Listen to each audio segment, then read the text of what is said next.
നമസ്കാരം, എൻ്റെ പേര് Smitha Haridas. Higher secondary school അധ്യാപികയാണ്. 2021 മാർച്ച് 4 നടന്ന +2 ഫിസിക്സ് മോഡൽ എക്സാമിന്റെ വാല്യൂ പോയിന്റ്സ് ഇന്നത്തെ ക്ലാസ്സിൽ ഡിസ്കസ് ചെയ്യാമെന്ന് വിചാരിക്കുന്നു. 120 മാർക്കിനാണ് ചോദ്യങ്ങൾ ഉണ്ടായിരുന്നത്. 60 മാർക്കിനോ അതിൽ കൂടുതലോ സ്കോർ ചെയ്യാൻ പറ്റിയിട്ടുണ്ടെങ്കിൽ എല്ലാവർക്കും ഫുൾ മാർക്കായ 60 മാർക്ക് ലഭിക്കുന്നതാണ്. എല്ലാവർക്കും ക്ലാസ്സിലേക്ക് സ്വാഗതം. ഈ മോഡൽ എക്സാമിന്റെ ചോദ്യങ്ങൾ തീർച്ചയായിട്ടും എല്ലാവരും വർക്കൗട്ട് ചെയ്ത് പഠിക്കണം.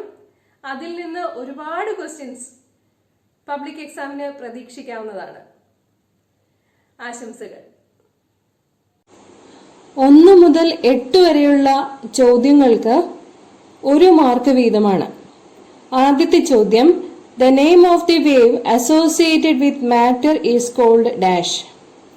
ഉത്തരം de Broglie wave or matter wave. De ബ്രോഗ്ലിയുടെ സിദ്ധാന്തപ്രകാരം a wave is associated with every material particle and the wave length is given by lambda equal to h/mv. h എന്നാൽ പ്ലാങ്ക്സ് കോൺസ്റ്റന്റ് ആണ്, m മാസ് ആണ്, v velocity of the material particle ആണ്. രണ്ടാമത്തെ ചോദ്യം, the vertical plane passing through the axis of rotation of earth is called dash.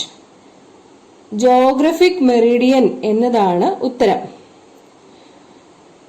Axis of rotation of എർത്തിന് vertical ആയിട്ടുള്ള plain, അതിനെ പറയുന്ന പേര് ജോഗ്രഫിക് മെറിഡിയൻ എന്നാണ്. മൂന്നാമത്തെ ചോദ്യം, what happens to the ray of light when it travels from rarer to denser medium? Refraction ആണിത്. ഒരു rarer മീഡിയത്തിൽ നിന്നും ഡെൻസർ മീഡിയത്തിലേക്ക് പ്രകാശം സഞ്ചരിക്കുമ്പോൾ അതിന്റെ പാതയിൽ എന്ത് വ്യത്യാസമാണ് ഉണ്ടാവുന്നത് എന്നാണ് ചോദ്യം. ബെൻഡ്സ് ടുവേഴ്സ് ദി നോർമൽ എന്നതാണ് ഉത്തരം. റെയറർ ടു ഡെൻസർ ആണെങ്കിൽ bends towards the normal. denser to rarer ആണെങ്കിലോ bends away from the normal എന്നായിരിക്കും. ഓക്കെ.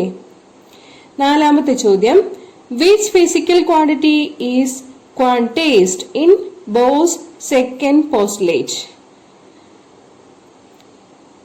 ബോറിന്റെ ആറ്റം മോഡൽ പ്രകാരം സെക്കൻഡ് പോസ്റ്റുലേറ്റില് ക്വാണ്ടൈസേഷൻ എന്തിനെ കുറിച്ചാണ് പറയുന്നത്? Angular momentum quantization mvr equal to nh/2π. Angular momentum mvr, n principal quantum number, h/2π, h Planck's constant. നമുക്ക് quantisation of charge അറിയാം, quantisation of energy അറിയാം. അതുപോലെ തന്നെ ഉള്ളൊരു ക്വാണ്ടൈസേഷൻ പ്രോപ്പർട്ടിയാണ് ക്വാണ്ടൈസേഷൻ ഓഫ് ആംഗുലർ മൊമെന്റം എന്നത്. ബോറിന്റെ സ്റ്റേറ്റ്മെന്റ്സ് എല്ലാം പഠിക്കേണ്ടതാണ്. ഓക്കെ. അഞ്ചാമത്തെ ചോദ്യം ഇലക്ട്രോമാഗ്നറ്റിക് വേവ്സ് എന്ന ഭാഗത്ത് നിന്നുള്ളതാണ്. ഇൻഫ്രാറെഡ് സ്പെക്ട്രം ലൈസ് ബിറ്റ്വീൻ ഏത് റീജിയനിലാണ് വരുന്നതെന്നാണ്. മൈക്രോവേവ് ആൻഡ് വിസിബിൾ റീജിയനിലാണ് ഇൻഫ്രാറെഡ് സ്പെക്ട്രം വരുന്നത്. ആറാമത്തെ, when a ray of light enters a glass slab from air. ഒരു ഡെൻസർ മീഡിയത്തിൽ നിന്ന് റെയറർ മീഡിയത്തിലേക്ക് വരുന്ന കേസാണ് പറഞ്ഞിരിക്കുന്നത്. അപ്പോ ഇവിടെ തന്നിരിക്കുന്ന ചോയ്സുകളില് ഏതാണ് ശരി എന്നാണ് എഴുതേണ്ടത്. വേവ് ലെങ്ത് ഡിക്രീസസ് എന്നതാണ് ശരി ഉത്തരം. എപ്പോഴും ചോദിക്കാറുള്ള ഒരു ക്വസ്റ്റ്യൻ ആണ് ഏഴാമത്തേതായിട്ട് വന്നിരിക്കുന്നത്. How many electrons constitute 1 coulomb of charge? Quantization of charge Q equal to NEയിൽ നിന്ന് ഈസി ആയിട്ട് ചെയ്യാവുന്ന ഒരു പ്രോബ്ലം ആണിത്. Then N equal to Q/E. Q എന്നത് 1 കൂളമാണ്. ഈ ഇലക്ട്രോണിക് ചാർജ് ആണ് 1.6 × 10⁻−19 കൂളം. അത് വർക്കൗട്ട് ചെയ്യുമ്പോൾ നമുക്ക് കിട്ടുക 6.25 × 10⁻18 ഇലക്ട്രോൺസ് എന്നായിരിക്കും. 1 മാർക്കിന്റെ അവസാനത്തെ ചോദ്യത്തിലേക്ക് കടക്കുന്നു. Name the series of hydrogen spectrum which has least wave length. ഏറ്റവും കുറഞ്ഞ വേവ് ലെങ്ത് ഉള്ള സ്പെക്ട്രൽ സീരീസ് ഏതാണെന്നാണ് ചോദ്യം. ലൈമാൻ സീരീസ് എന്നതാണ് ഉത്തരം. 9 മുതൽ 22 വരെയുള്ള ചോദ്യങ്ങൾക്ക് 2 മാർക്ക് വീതമാണ്. മൊത്തം 14 ചോദ്യങ്ങളുണ്ട്. അങ്ങനെ പരമാവധി 28 മാർക്ക് ഈ സെക്ഷനിൽ നിന്നും സ്കോർ ചെയ്യാവുന്നതാണ്. 9ാമത്തെ ചോദ്യത്തിന്റെ A part, define electric potential. Electric പൊട്ടൻഷ്യലിന്റെ ഡെഫിനിഷൻ കൊടുത്തിട്ടുണ്ട്. അത് പലപ്പോഴും ചോദിക്കാറുള്ളതാണ്. Electric potential at any point in the electric field is the work done in moving a unit positive charge from infinity to that point. ഒരു unit positive ചാർജിനെ ഇൻഫിനിറ്റിയിൽ നിന്നും ഒരു particular പോയിന്റിലേക്ക് മൂവ് ചെയ്യിക്കുന്നതിന് ആവശ്യമായി വരുന്ന വർക്ക് ഡൺ, അതിനെ പറയുന്ന പേരാണ് electric potential. B part, give the relation between electric intensity and electric potential. Important ആയിട്ടുള്ള ഒരു ഇക്വേഷൻ ആണിത്. E = -dV/dx. ഇതിൽ നിന്നും ഇലക്ട്രിക് ഫീൽഡിന്റെ യൂണിറ്റ് വോൾട്ട് പെർ മീറ്റർ എന്ന് കിട്ടുന്നതാണ്. E = -dV/dx എന്നോ V = -∫(E.dx) എന്നോ പറയാവുന്നതാണ്. Electric field at a point is the negative gradient of potential എന്നാണ് ഇതിന്റെ അർത്ഥം. ഓക്കെ. 10ാമത്തെ ചോദ്യത്തിന്റെ A part, what is the principle of potentiometer. പൊട്ടൻഷ്യോമീറ്ററിന്റെ പ്രിൻസിപ്പിൾ സ്റ്റേറ്റ്മെന്റ് ആയിട്ട് എഴുതാം, അതല്ലെങ്കിൽ സിമ്പിൾ ആയിട്ട് V പ്രൊപ്പോർഷണൽ ടു L എന്ന് എഴുതാം. എന്താണ് V പ്രൊപ്പോർഷണൽ ടു L എന്ന് പറഞ്ഞാൽ അതിന്റെ അർത്ഥം? Potential difference across any part of a uniform wire is directly proportional to the length of that portion when a constant current flows through the wire. ഒരു potentiometer experiment ചെയ്യുമ്പോൾ ഇക്കാര്യം നമുക്ക് വളരെ കൃത്യമായിട്ട് ബോധ്യപ്പെടുന്നതാണ്. ഒരു യൂണിഫോം വയറിന്റെ 2 എൻഡുകൾക്കിടയിലുള്ള പൊട്ടൻഷ്യൽ ഡിഫറൻസ് എന്ന് പറയുന്നത് അതിന്റെ നീളത്തിന് ആനുപാതികമായിട്ടായിരിക്കും എന്നാണ് പറയുന്നത്. ആ വയറിൽ കൂടി കോൺസ്റ്റന്റ് കറന്റ് ആണ് കൺസിഡർ ചെയ്യുന്നതെങ്കിൽ. Okay. B part, write one practical application of Wheatstone's bridge. Wheatstone's ബ്രിഡ്ജിന്റെ പ്രാക്ടിക്കൽ ആപ്ലിക്കേഷൻ ലാബിൽ ചെയ്യാനുള്ളത് മീറ്റർ ബ്രിഡ്ജ് ആണ്. മീറ്റർ ബ്രിഡ്ജ് അൺനോൺ റെസിസ്റ്റൻസ് കണ്ടുപിടിക്കാനായിട്ട് പ്രയോജനപ്പെടുത്താവുന്ന ഒരു എക്സ്പെരിമെന്റ് ആണ്. അതല്ലെങ്കിൽ നമ്മുടെ law of combination of resistances verify ചെയ്യാനും ഒരു യൂണിഫോം വയറിന്റെ റെസിസ്റ്റിവിറ്റിയോ കണ്ടക്ടിവിറ്റിയോ ഒക്കെ കണ്ടുപിടിക്കാനും എല്ലാത്തിനും മീറ്റർ ബ്രിഡ്ജ് അപ്പാരറ്റസ് പ്രയോജനപ്പെടുത്താവുന്നതാണ്. 11ാമത്തെ ചോദ്യം, a wire has a resistance of 16 ohm. It is bent in the form of a circle. Find the effective resistance between 2 points on any diameter of the circle. നമുക്ക് 16 ohm resistance ഉള്ള ഒരു wire ഉണ്ട്. അത് circular ഫോമില് bend ചെയ്തിരിക്കുന്നു, വളച്ചു വെച്ചിരിക്കുകയാണ്. അപ്പോ ഡയമട്രിക്കലായിട്ട് നോക്കുമ്പോ 2 എൻഡുകൾക്കിടയിലുള്ള ഇഫക്റ്റീവ് റെസിസ്റ്റൻസ് എത്രയായിരിക്കും എന്നാണ് ചോദ്യം. ഇത് ഒരു പാരലൽ റെസിസ്റ്റൻസ് കോമ്പിനേഷൻ ആയിട്ട് കൺസിഡർ ചെയ്യാവുന്നതാണ്. 8 ohmഉം 8 ohmഉം പാരലലായിട്ട് വരുന്ന കണക്ഷൻ ആയിരിക്കും. 1/R = 1/R1 + 1/R2 എന്നുള്ളതാണ് ഇക്വേഷൻ. 8 ohm വീതം എടുക്കാവുന്നതാണ്. അങ്ങനെ വരുമ്പോൾ ആറിന്റെ വാല്യൂ 4 ohm എന്ന് കിട്ടും. 12ാമത്തെ ചോദ്യം, a stationary charge can produce magnetic field. ഈ സ്റ്റേറ്റ്മെന്റ് ശരിയാണോ തെറ്റാണോ എന്ന് പറയണം. സ്റ്റേഷണറി ചാർജ് പ്രൊഡ്യൂസ് ചെയ്യുന്നത് ഇലക്ട്രിക് ഫീൽഡ് ആണ്. അതുകൊണ്ട് തന്നെ ഈ സ്റ്റേറ്റ്മെന്റ് തെറ്റാണ്. മാഗ്നറ്റിക് ഫീൽഡ് പ്രൊഡ്യൂസ് ചെയ്യുന്നത് മൂവിംഗ് ചാർജ് ആണ്. 12ാമത്തതിന്റെ B part, write down the equation for magnetic Lorentz force. Magnetic Lorentz ഫോഴ്സിന്റെ equation Q × vector V cross vector B എന്നതാണ്. ക്യൂ ചാർജ്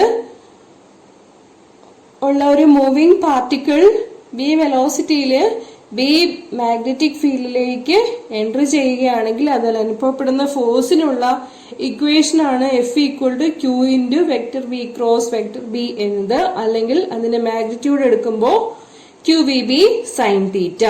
ഇതിനെ പറയുന്ന പേര് മാഗ്നറ്റിക് ലോറൻസ് ഫോഴ്സ് എന്നതാണ്. 13ാമത്തെ ചോദ്യം, what is the intensity of magnetization for magnetic materials? അപ്പം intensity of magnetization capital M എന്ന അക്ഷരം കൊണ്ടാണ് സൂചിപ്പിക്കുന്നത്. Magnetic dipole moment per unit വോളിയത്തിനെയാണ് ഇന്റൻസിറ്റി ഓഫ് മാഗ്നറ്റൈസേഷൻ എന്ന് പറയുക. Magnetic dipole moment per unit volume അങ്ങനെ എടുക്കുമ്പോൾ നമുക്ക് ഫൈനൽ ഇക്വേഷൻ P/A എന്ന് കിട്ടുന്നതായിരിക്കും. P എന്ന് വെച്ചാൽ മാഗ്നറ്റിക് ഡൈപോൾ മൊമെന്റ് ആണ്, A എന്നുള്ളത് ഏരിയയാണ്. ഓക്കെ, 2L-ഉം 2L-ഉം രണ്ടിടത്തും ക്യാൻസൽ ആയി പോകുന്നതാണ്. 13ാമത്തെ ചോദ്യത്തിന്റെ B part, give the relation between B and H. B എന്നാൽ മാഗ്നറ്റിക് ഫ്ലക്സ് ഡെൻസിറ്റി ആണ്, H എന്നാൽ മാഗ്നറ്റിക് ഫീൽഡ് ഇന്റൻസിറ്റി ആണ്. ഉത്തരം B equal to μ0H. B/H is a constant which is called the permeability of free space. അതാണ് relationship പ്രകാരം നമുക്ക് കിട്ടുന്നത്. 14ാമത്തെ ചോദ്യം, state Faraday's laws of electromagnetic induction. രണ്ട് സ്റ്റേറ്റ്മെന്റ്സ് ആണുള്ളത്, രണ്ടും ഇമ്പോർട്ടന്റ് ആണ്. First statement, whenever the magnetic flux linked with the circuit changes, an EMF is induced in it. This EMF lasts so long as the magnetic flux change lasts. അപ്പോൾ magnetic flux change അനുസരിച്ച് EMF induce ചെയ്യപ്പെടും എന്നതാണ് first statement പറയുന്നത്. Second statement എന്ന് പറയുന്നത്, the magnitude of induced EMF is equal to the rate of change of magnetic flux linked with the circuit. രണ്ട് സ്റ്റേറ്റ്മെന്റും സാമ്യമുള്ള സ്റ്റേറ്റ്മെന്റുകളാണ്, പഠിക്കണം. 15ാമത്തെ ചോദ്യം, draw the ray diagram for a convex lens producing virtual image. അപ്പോ convex lens virtual image produce ചെയ്യുന്ന ഒരേ ഒരു കേസാണ് ഈ പറഞ്ഞിരിക്കുന്നത്. Within the focal length object വരുമ്പോഴാണ് വെർച്വൽ ഇമേജ് പ്രൊഡ്യൂസ് ചെയ്യുക. കോൺവെക്സ് ലെൻസ് സാധാരണ പ്രൊഡ്യൂസ് ചെയ്യുന്ന ഇമേജസ് എല്ലാം റിയൽ ആണ്, ഇൻവേർട്ടഡ് ഇമേജസ് ആയിരിക്കും. പക്ഷേ വിത്തിൻ ദ ഫോക്കൽ ലെങ്ത് ആണ് ഓബ്ജക്റ്റ് വരുന്നതെങ്കിൽ നമുക്ക് ഓബ്ജക്റ്റിന്റെ അതേ സൈഡിൽ തന്നെ വെർച്വൽ ഇമേജ് ഇറക്റ്റ് ആയിട്ടുള്ളത് കിട്ടുന്നതായിരിക്കും. ഓക്കെ, അപ്പൊ ഇത് നമ്മുടെ സിമ്പിൾ മൈക്രോസ്കോപ്പിന്റെ പ്രിൻസിപ്പിളായിട്ട് ഇത് പറയാവുന്നതാണ്. അടുത്തത്, state any two postulates of bore atom model എന്നതാണ്. ആറ്റംസ് എന്ന ചാപ്റ്ററിലെ ഫോക്കസ് ഏരിയ ടോപ്പിക്സിലെല്ലാം ഉൾപ്പെടുത്തി വീഡിയോ ചെയ്തിട്ടുണ്ട്, കാണാത്തവരൊന്ന് കാണണം. ഇവിടെ പറഞ്ഞിരിക്കുന്നത് 4 സ്റ്റേറ്റ്മെന്റുകളാണ്, 4 പ്രധാനമായിട്ടുള്ളത്. 2 മാർക്കിന്റെ ചോദ്യമാകുമ്പോൾ ഏതെങ്കിലും 2 എഴുതിയാൽ മതിയായിരിക്കും. First statement, an atom has a small positively charged core where the whole mass of an atom is supposed to be concentrated. This core is called the nucleus of the atom. ആറ്റത്തിന് ഒരു positively charged central core ഉണ്ടായിരിക്കും. Positive charge എല്ലാം concentrate ചെയ്തിരിക്കുന്നത് ഈ central കോറിലായിരിക്കും. അതിനെ പറയുന്ന പേര് nucleus എന്നാണ്. ആറ്റത്തിന്റെ ഭൂരിഭാഗവും എംറ്റി ആണ് എന്നാണ് ഫസ്റ്റ് പോസ്റ്റ്ലേറ്റിൽ നിന്നും മനസ്സിലാക്കാനാവുന്നത്. സെക്കൻഡ് പോസ്റ്റ്ലേറ്റ് ആറ്റത്തിന്റെ സ്റ്റെബിലിറ്റിയെ എക്സ്പ്ലെയിൻ ചെയ്യുന്നതാണ്. The electrons revolve around the nucleus in fixed orbits of definite radii. As long as the electron is in certain orbit, it does not radiate any energy. ഇപ്പൊ non radiating ഓർബിറ്റിലാണ് electrons revolve ചെയ്യുന്നത് എന്നാണ് പറയുന്നത്. അത് സ്റ്റെബിലിറ്റിയെ explain ചെയ്യാൻ സഹായകരമായിട്ടുള്ള statement ആണ്. തേർഡ് വൺ, ആംഗുലർ മൊമെന്റം ക്വാണ്ടൈസേഷനെ സംബന്ധിച്ചുള്ളതാണ്. Electrons can revolve only in those orbits in which its angular momentum is an integral multiple of h by 2 pi. അപ്പോൾ ഇത് ആംഗുലർ മൊമെന്റം ക്വാണ്ടൈസേഷന്റെ സ്റ്റേറ്റ്മെന്റ് ആണ്. MVR equal to nh by 2 pi, where n is the principal quantum number, h is the Planck's constant, m mass ആണ്, v velocity ആണ്, r radius of the circular orbit ആണ്. Okay, അപ്പൊ ഇതൊക്കെ detail ചെയ്തിട്ടുണ്ട്. ആ video ഒന്ന് കണ്ടു കഴിഞ്ഞാൽ കുറെ കൂടി മനസ്സിലാവും. നാലാമത്തെ സ്റ്റേറ്റ്മെന്റ് എനർജി ഓഫ് റേഡിയേഷനെ കുറിച്ചാണ് പറയുന്നത്. Electron jumps from higher energy orbit to lower energy orbit. They emit energy equivalent to the energy gap in the form of radiation. അപ്പോൾ E2 എന്ന ഹയർ എനർജി ഓർബിറ്റിൽ നിന്നും E1 എന്ന ലോവർ എനർജി ഓർബിറ്റിലേക്ക് ഇലക്ട്രോൺ ജമ്പ് ചെയ്യുമ്പോൾ difference in എനർജിക്ക് equivalent ആയിട്ടുള്ള hν ആയിരിക്കും energy radiation ഉണ്ടാവുക. അല്ലെങ്കിൽ frequency of emitted radiation is nu equal to E2 minus E1 divided by h എന്നതായിരിക്കും. ഓക്കെ, 17ാമത്തെ ചോദ്യം രണ്ട് ഭാഗങ്ങളുള്ളതാണ്. A part state the law of radioactive decay. അതിന്റെ ഉത്തരം dN/dt proportional to minus lambda n എന്നതാണ്. സ്റ്റേറ്റ്മെന്റ് ആക്കി പറയുമ്പോൾ എങ്ങനെ പറയാം? The rate of disintegration of a radioactive substance is directly proportional to the number of atoms remain undecayed in the substance. Okay, rate of disintegration ഉള്ളത് number of atoms undecayedന് proportion ആയിട്ടായിരിക്കും എന്ന് പറയുന്നതാണ് law of radioactive decay. dN/dt equal to minus lambda n. ലാംഡയെ പറയുന്ന പേര് disintegration constant എന്നുള്ളതാണ്. അപ്പോൾ negative sign സൂചിപ്പിക്കുന്നത് സമയം കഴിയുന്തോറും നമ്പർ ഓഫ് ആറ്റംസ് കുറയുന്നു എന്നതിനെയാണ്. B part, what are the number of protons and neutrons in a nucleus of 92 uranium 238. 92 uranium 238 എന്ന് പറയുമ്പോൾ 92 നമ്പർ ഓഫ് പ്രോട്ടോൺസ് ആണ്, അല്ലെങ്കിൽ നമ്പർ ഓഫ് ഇലക്ട്രോൺസ് ആണ്. ഇസഡ് ആ വാല്യൂ ആണ് 92. നമ്പർ ഓഫ് ന്യൂട്രോൺസ് എന്ന് പറഞ്ഞാൽ കണ്ടുപിടിക്കാൻ വേണ്ടിയിട്ട് മാസ് നമ്പറും നമ്പർ ഓഫ് പ്രോട്ടോൺസും അറിയാമെന്നുണ്ടെങ്കിൽ നമ്പർ ഓഫ് ന്യൂട്രോൺസ് a-z ആയിരിക്കും. 238 മൈനസ് 92 ഈക്വൽ ടു 146. ഇത് വളരെ സിമ്പിൾ ആയിട്ടുള്ള ഒരു പ്രോബ്ലം ആണ്. ഇനി 18ാമത്തെ പ്രോബ്ലത്തിലേക്ക് കടക്കുന്നു. In A magnetic Meridian of certain place the horizontal component of earth magnetic field is 0.26 goes and the dip angle is 60 degree. What is the magnetic field of the earth at this location? അപ്പോൾ എർത്തിന്റെ magnetic field ഒരു particular ലൊക്കേഷനിലെ കണ്ടുപിടിക്കാനാണ് പറഞ്ഞിരിക്കുന്നത്. അതിന്റെ specifications എല്ലാം തന്നിട്ടുണ്ട്. നമ്മുടെ equation B equal to BH by cos theta എന്നുള്ളതാണ്.